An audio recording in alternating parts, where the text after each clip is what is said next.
L'Annonciation. L'icône de l'Annonciation. On pourrait dire l'icône du grand oui qui permet à l'incréé d'entrer dans le créé et de se faire chair. Et cela dans le oui de Marie. Icône du oui, icône de l'abandon. Depuis si longtemps, Dieu espérait, attendait, si on peut dire, ce moment, et il se réalise maintenant.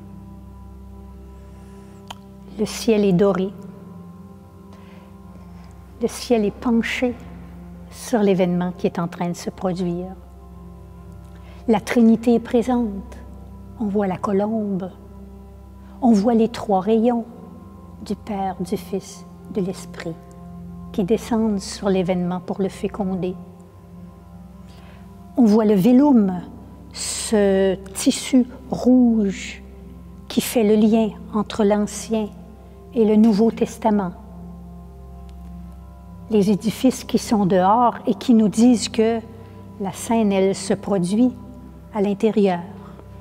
On voit Gabriel, l'ange, les ailes qui disent que c'est un envoyé.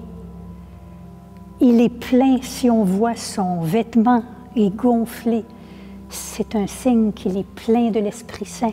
Il est en mission.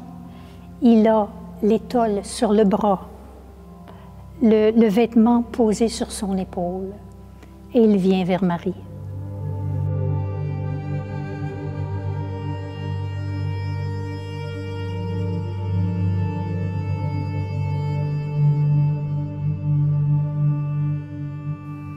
Marie, l'humble, dans une situation tellement simple, elle est en train de filer, ce qui nous dit qu'on est à Nazareth. Qu'est-ce qu'elle file? Souvent, les mystiques vont aimer dire que déjà, elle tisse à la fois le vêtement de son fils, mais ce fils qui va se tisser en elle. Et Marie est assise en forme de trône. Marie, ce n'est pas la reine despote, là. Marie, c'est une royauté dans l'amour, dans la simplicité, dans l'humilité.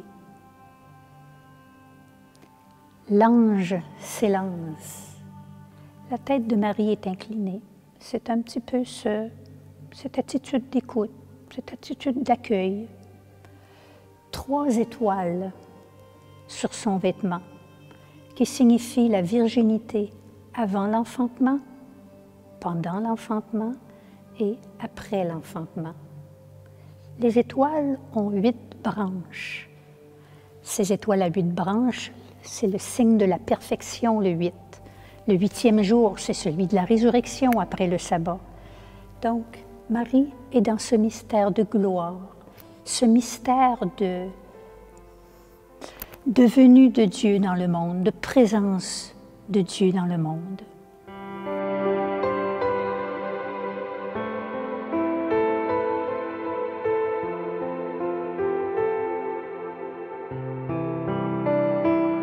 Dieu vient à la rencontre de Marie, à la rencontre de l'humanité. Il trouve enfin sur terre un accueil libre et total à sa présence. Sans tout comprendre, d'un cœur totalement aimant, la Vierge lui donne toute la place. Par l'humble fille de Galilée, Marie, fille de tous ses descendants qui l'ont précédée, l'enfant qui vient est relié à la grande chaîne des vivants. Par l'humble charpentier, Joseph, fille de tous ses descendants, fils de tous ses descendants, le Verbe de Dieu est relié à la lignée de David. Splendeur de l'Éternel qui touche notre terre par des chemins inusités. Une femme accueille le grand projet d'amour. D'un oui qui éblouit jaillit le Fils. Les oui sont féconds. Amen.